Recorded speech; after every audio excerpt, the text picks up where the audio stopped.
아브라함은 우리의 믿음의 조상 이렇게 얘기합니다. 이 말은 다른 말로 하면 아브라함은 우리의 믿음의 모델이다 이렇게 얘기할 수 있을 것입니다. 그런데 아브라함이 믿음의 모델 된 것은, 믿음의 조상 된 것은 그가 남달리 특출했기 때문이 아닙니다. 그들도 우리와 똑같이 연약했고 부족했고 실수도 많았지만 하나님의 말씀에 순종함으로 이겨내서 믿음의 조상이 된 것입니다. 창세기 16장 1절 2절 다 같이 읽습니다. 아브라함의 아내 사레는 출산하지 못하였고 그에게 한 여종이 있으니 애굽 사람이요 이름은 하갈이라. 사레가 아브라함에게 이르되 여호와께서 내 출산을 허락지 아니하셨으니 원하건대 내 여종에게 들어가라. 내가 혹 그로 말미암아 자녀를 얻을까 하노라 하매 아브라함이 사라의 말을 들으니라. 하나님 아브라함에게 금방 바로 얼마 전에 하나님께서 아브라함을 데리고 밤에 나가서 별을 보여주면서 아브라함아 네 후손이 하늘의 별처럼 땅의 모래처럼 많게 될 것이다. 너의 몸을 통해서 너의 부부를 통해서 후손을 주겠다 이렇게 그랬습니다. 그런데 현실은 너무나 안 되는 거예요. 그러자 아브라함은 사라의 얘기를 듣습니다. 하나님의 말을 들어야 할 아브라함이 사라의 말을 들으면서 그의 믿음이 흔들리기 시작하고 실수가 시작되는 것을 볼 수 있습니다. 여러분, 이런 일들은 우리들이 수많이 경험을 해요. 여러분, 교회 와서 은혜 받고 기도하고 은혜 받고 금요철 예배 은혜 받고 갔더니 집에는 어떻게 해요? 여전히 문제가 그대로 있는 거예요. 변하지 않는 어려움이 있고 고난이 있는 거예요. 그러면 사람이 흔들리기 시작합니다. 여러분, 기도 열심히 하고 금식하고 병원에 갔더니 의사의 말이 더 악화됐다는 거예요. 그러면 우리는 어떻게 돼요? 하나님이 살아계시나? 하나님이 내 기도를 들으시나? 흔들리기 시작하는 겁니다. 그래서 우리의 믿음이 여러분 뿌리까지 흔들리게 되는 거예요. 아브라함도 그랬던 거예요. 그러면 왜 그렇게 믿음의 조상이었던 아브라함이 그렇게 믿음으로 하나님께 고백하고 의롭다고 인정을 받았음에도 불구하고 또 넘어지느냐라는 거예요. 왜 우리는 넘어지는가? 그것은 첫째로는 하나님께서 시선이 멀어지면 믿음도 떨어집니다. 그래서 성경은 뭐라고 그러냐 그러면 우리의 믿음이 세워지기 위해서는 믿음의 주요 온전케 하신 이인 예수를 바라보라. 예수를 바라보지 않으면 우리의 믿음은 흔들리게 되어 있습니다. 내가 말씀을 가까이 하지 않으면 믿음은 흔들리게 되어 있습니다. 그래서 뭐라고요? 믿음의 주요 온전케 하신 이인 누구를? 예수를 바라보라.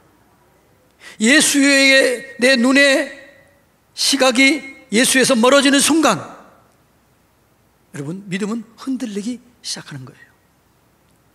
그래서 늘 예수님께 고정해야 될 줄로 믿습니다. 말씀에 고정해야 될 줄로 믿습니다. 그 말씀을 내 안에 두어야 내 믿음이 흔들리지 아니하고 이겨내게 되는 거지요.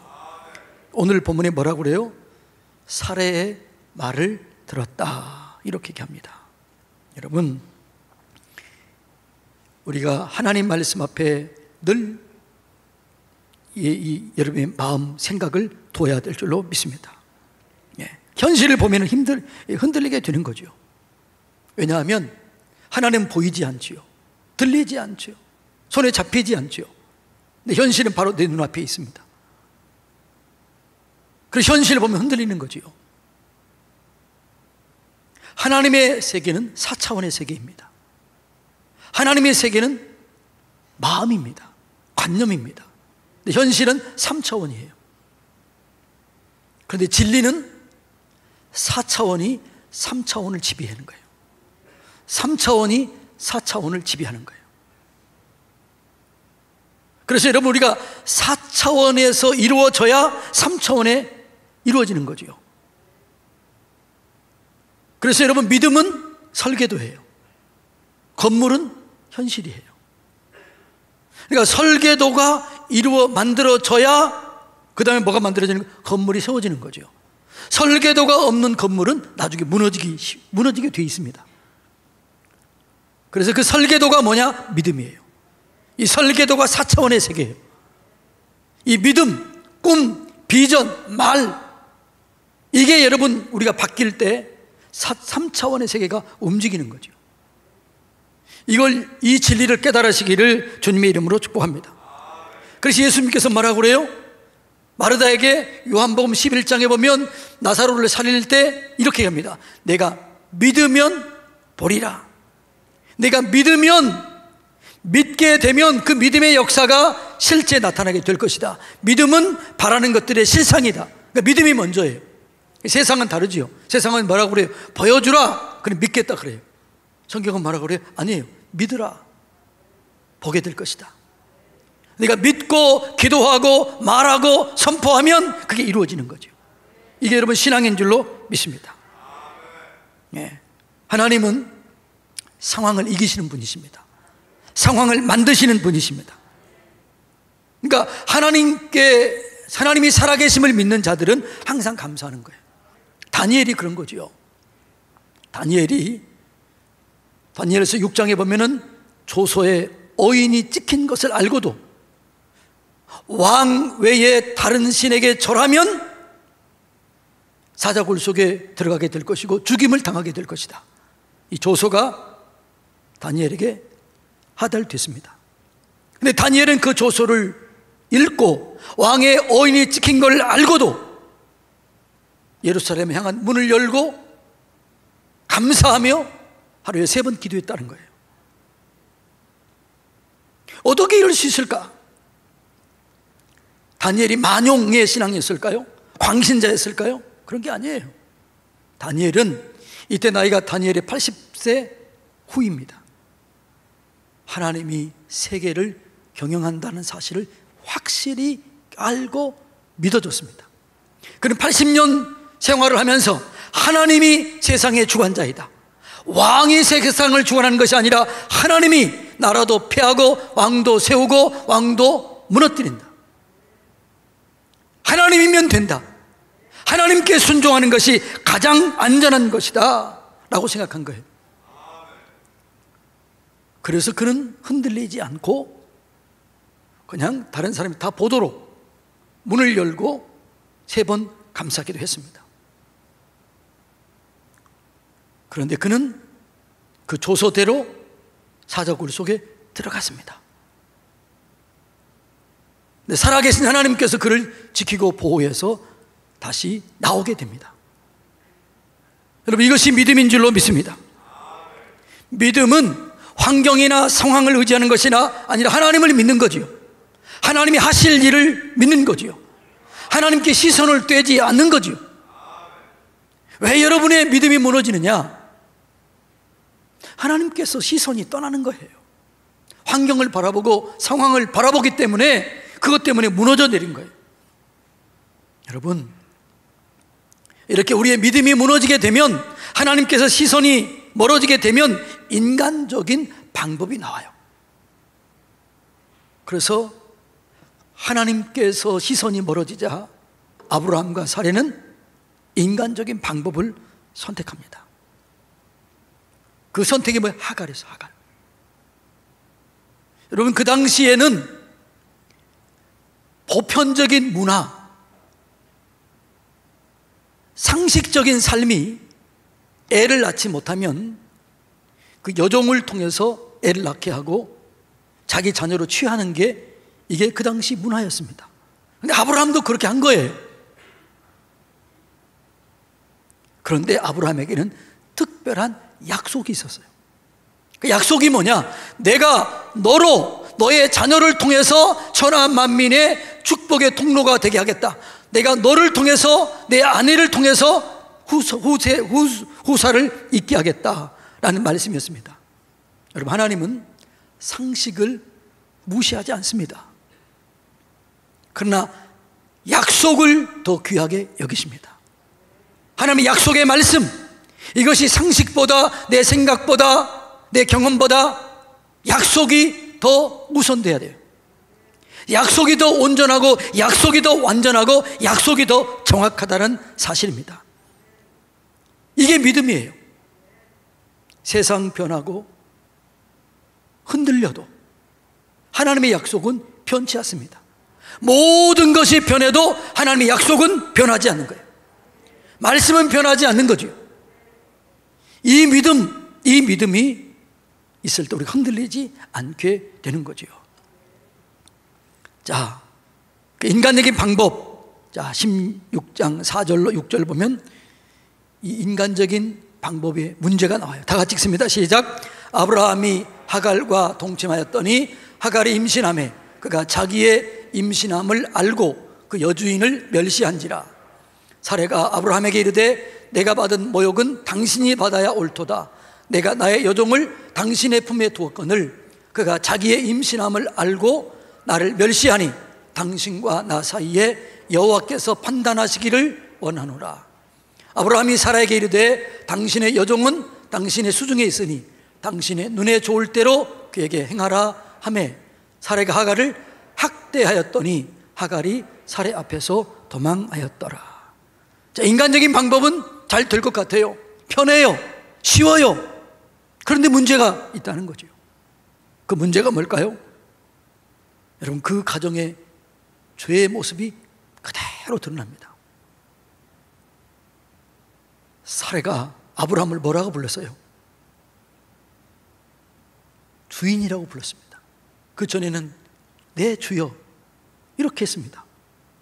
그런데 이제는 모든 책임을 누구에게 돌립니까? 당신이 문제다. 당신 때문에 이 문제가 생겼다. 완전히 가정의 질서가 깨지는 거예요. 가정이 파탄 지경에 이르게 된 것입니다. 자, 그러면 하나님 편에서 한번 또 볼까요? 우리 왜 하나님은 이렇게 사라의 경수가 끊어지고 아브라함이 남자 구실도 잘 못할 때까지 왜 내버려 두었느냐라는 거예요. 이건 하나님의 의도일까요? 하나님이 깜빡 잊은 걸까요? 하나님의 의도예요. 왜 하나님께서는 사라의 경수가 끊어지도록, 아니 완전히 끊어지도록 그로부터 10년 후의 역사예요. 아브라함의 100세, 사라의 90세 역사예요. 왜 그랬을까? 성경은 이렇게 얘기합니다. 자, 창세기 17장 1절 다 같이 읽습니다. 시작. 아브라함이 99세 때에 여호와께서 아브라함에게 나타나서 그에게 이르되 나는 전능한 하나님이라. 너는 내 앞에서 행하여 완전하라. 아브라함에게 뭘 보여주길 원한 거예요? 나는 전능한 하나님이다. 나는 불가능이 없는 하나님이다. 그 하나님을 가르쳐 주길 원하는 거예요. 그 하나님을 경험하길 원하는 거예요. 여러분의 인생 속에 기도했음에도 불구하고 힘들고 어려운 일을 당할 때 낙심하지 마시기 바랍니다. 절망하지 마시기 바랍니다. 기적의 하나님, 전능하신 하나님, 그 하나님을 경험할 수 있는 절호의 기회인 줄로 믿습니다. 그래서 성경은 뭐라고 그래요? 고난당하는 것이 내게 유익이라. 고난을 통해서 주의 율례, 주의 법, 하나님의 살아계심을 경험하게 되었다라고 말합니다. 하나님은 우리가 하나님을 바르게 알길 원해요. 그리고 바르게 믿기를 원해요. 하나님이 이렇게 아브라함에게 자기를 이스라엘 백성들에게 이렇게 소개합니다. 자, 출애굽기 19장 5절로 6절 말씀 다 같이 읽습니다. 세계가 다 내게 속하였나니 너희가 내 말을 잘 듣고 내 언약을 지키면 너희는 모든 민족 중에서 내 소유가 되겠다. 자, 이 말 자 띄워주세요. 세계가 다 내게 속했다. 세계를 다 내가 다스리고 있다. 내 말을 듣고 내 언약을 지키라. 그러면 내가 너희를 책임져 주겠다. 내가 너희를 보장해 주겠다. 네. 내 소유가 되겠다는 말은 무슨 말이에요? 내가 너를 보장한다 이 말이에요. 자, 그 다음 읽습니다. 너희가 내게 대하여 제사장 나라가 되며 거룩한 백성이 되리라. 너는 이 말을 이스라엘 자손에게 전할지니라. 세계가 다 내게 속했다. 내가 세상을 다스린다. 내 말을 듣고 내 언약을 지키면 내가 너희를 책임져 주겠다. 세상 열방 속에서, 세상 나라 속에서 내가 너희를 높여주겠다. 좀 이렇게 말씀하십니다. 우리나라가 하나님을 섬기면 이 나라를 통해서 세계 열방의 하나님, 열방 중에 복된 나라가 될 줄로 믿습니다. 여러분의 가정이 하나님을 섬기면 여러분의 가정이 복된 가정 될 줄로 믿습니다. 여러분의 사업장이 하나님을 온전히 섬기면 하나님이 책임져 주실 줄로 믿습니다. 여러분이 하나님을 온전히 신뢰하면 하나님이 여러분의 삶을 책임을 져주시는 거죠. 이사야서 43장 1절로 3절 이렇게 하나님께서 말씀하십니다. 다 같이 읽습니다. 야곱아, 너를 창조하신 여호와께서 지금 말씀하시느니라. 하나님은 어떤 분이에요? 창조하신 분이에요. 이스라엘아, 너를 지으신 이가 말씀하시느니라. 다음 읽어주세요. 너는 두려워하지 말라. 내가 너를 구속하였고 내가 너를 지명하여 불렀나니 너는 내 것이다. 내가 너를 창조했고 내가 너를 지었고 내가 너를 구속하였고 내가 너를 불렀다. 그러면 어려운 일이 없고 환난이 없어야 되는데 그런 사람에게도 어떤 일이 일어나게 되느냐? 이런 일이 일어나게 된다는 거예요. 자, 그 다음 다 같이 읽습니다. 시작. 내가 물 가운데 지날 때에 내가 너와 함께 할 것이라. 강을 건널 때 물이 너를 침몰하지 못할 것이며 내가 불 가운데 지날 때에도 타지도 아니할 것이며 불꽃이 너를 사르지도 못하리니 대전하는 여호와 내 하나님이요 이스라엘의 거룩한 이시요 내 구원자임이라. 아멘. 자, 하나님 우리를 창조했어요, 지었어요, 구속했어요, 불렀어요. 그럼에도 불구하고 우리의 삶 속에 물 가운데 지날 때가 있다 없다? 불 가운데 지날 때 있다 없다? 있다는 거죠. 그런데 놀라운 것은 내가 함께 할 것이다. 내가 물 가운데 지날 때 내가 너희 함께 할 것이요 그래서 물이 너를 침몰하지 못할 것이다. 불 가운데 지날 때가 있을 것이다. 근데 내가 불 가운데 있을 때 내가 너와 함께해서 타지 아니하게 될 것이다. 이게 사드락과 메삭과 아벳느고 이야기잖아요. 홍해 이야기잖아요. 하나님은 살아계신 하나님이신 줄로 믿습니다. 이 하나님, 이 전능하신 하나님을 알도록 하기 위해서 아브라함에게 경수가 끊어질 때까지 기다리신 거예요. 기도해도 어렵고 믿어도 움직이지 않을 것 같을 때 그때 더 하나님께 가까이 나아가시기 바랍니다. 더 하나님을 의지하시기 바랍니다. 아브라함의 믿음이 조상이 되기 위해서는 특별한 이런 훈련이 필요했던 거예요. 전능하신 하나님, 그분을 알아야만 했던 거예요. 경험해야만 했던 거예요. 여러분, 때로는 왜 나만 이런 어려움을 겪을까? 왜 나만 이런 어려움이 올까? 왜 내게 이런 시련이 올까? 감사하시기 바랍니다. 여러분을 믿는다는 거예요. 내가 너 믿는다. 그럴 때 이렇게 고백하시기 바랍니다. 하나님, 내가 그렇게 나를 믿어주시니 감사합니다. 하나님께서 욥을 시험할 때 믿은 거예요. 내 종 욥을 봐라. 너 아무리 시험해봐라. 그래 흔들리지 않을 거야. 믿어준 거예요. 하나님이 여러분을 믿어줘서 고난이 왔다, 환난이 왔다면 뭐 해야 돼요? 감사하시기 바랍니다.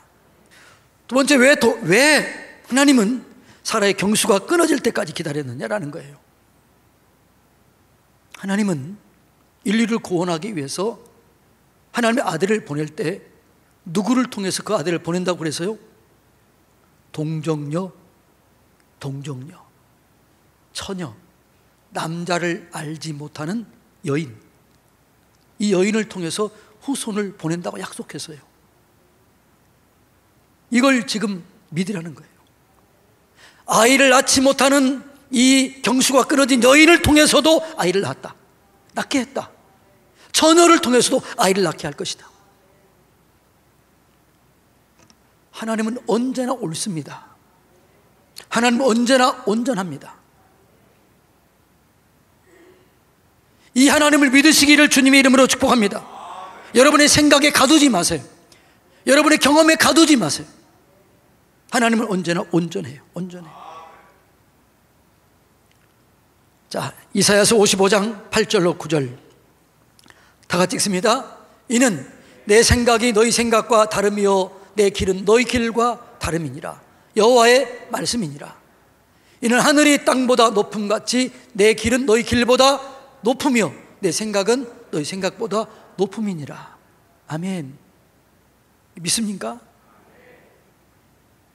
나는 한치 앞을 알지 못해요. 그래서 원망하고 불평할 수 있어요. 그러나 진짜 하나님을 여러분 믿는다면 감사하시기 바랍니다. 그분은 언제나 좋으신 분이십니다. 하나님이 그렇다는 거예요. 이 하나님을 믿으시기를 주님의 이름으로 축복합니다. 예. 그러니까 여러분, 우리가 하나님을 바르게 알면 오해하지 않아요. 내 상황, 환경을 오해하지 않아요. 하나님을 모르기 때문에 오해하고 원망하고 불평하고 낙심이 되는 거죠. 저는 하나님을 오해하지 않습니다. 언제나 합력하여 선을 이루실 하나님이신 줄로 믿습니다. 그러면 언제나 감사해요. 언제나 찬송해요. 언제나 기쁨이에요. 상황, 환경이 아무리 어려워도 뛰어넘을 수 있게 되는 것입니다. 자, 오늘 본문에서 주는 교훈이 뭘까요? 믿음의 사람도 실수할 수 있다. 그래서 성경은 이렇게 얘기합니다. 의인은 없나니 하나도 없다. 다 실수할 수 있어요. 근데 어느 때 실수한다? 하나님의 말씀에서 떠날 때, 하나님을 바라보는 시각이 옮겨질 때, 그때 실수하는 거예요. 그때 넘어지는 거예요. 여러분, 하나님을 바라보시기 바랍니다. 하나님을 가까이 하시기 바랍니다. 여러분, 어려움 당할 때, 고난이 올 때, 환난이 올 때 절대로 인간적인 방법을 사용하지 마시기 바랍니다. 하나님의 방법을 사용하세요. 하나님의 방법이 뭐예요? 항상 기뻐하라, 쉬지 말고 기도하라, 범사에 감사하라. 이것이 그리스도 예수 안에서 너희를 향하신 하나님의 뜻이니라. 여러분, 힘들고 어려울 때 계속 감사로 나가세요. 찬송으로 나가세요. 순종하세요. 그러면요, 누가 못 견딜까요? 우리 하나님이 못 견뎌요. 됐다. 이제야 네가 나를 사랑한 줄 아노라. 이게 아브라함의 결론이잖아요. 이제야 너가 나를 사랑한 줄 아노라. 여러분, 이 믿음이 될 때까지 감사하세요. 찬송하세요. 기뻐하세요. 순종하세요. 하나님은 언제나 옳습니다. 그래서 우리는 바쁠수록 뭐 해야 돼요? 기도해야 돼요. 바쁠수록 하나님을 가까이 해야 돼요. 그의 음성을 들으면, 하나님의 인도를 받으면 실수가 줄어들어요. 실패가 사라져요. 왜 실수하느냐? 서두를 때, 음성을 듣지 못할 때, 내 방법을 사용할 때, 이때 넘어지는 거죠. 사랑하는 성도님 여러분, 하나님은 살아 계십니다. 가장 좋은 것을 예비해 놓고 계십니다. 가장 좋은 것을 주시기를 원하십니다. 오해하지 마시고 감사함으로, 찬송함으로, 순종함으로 이겨내는 저와 여러분이 되시기를 주님의 이름으로 축복합니다.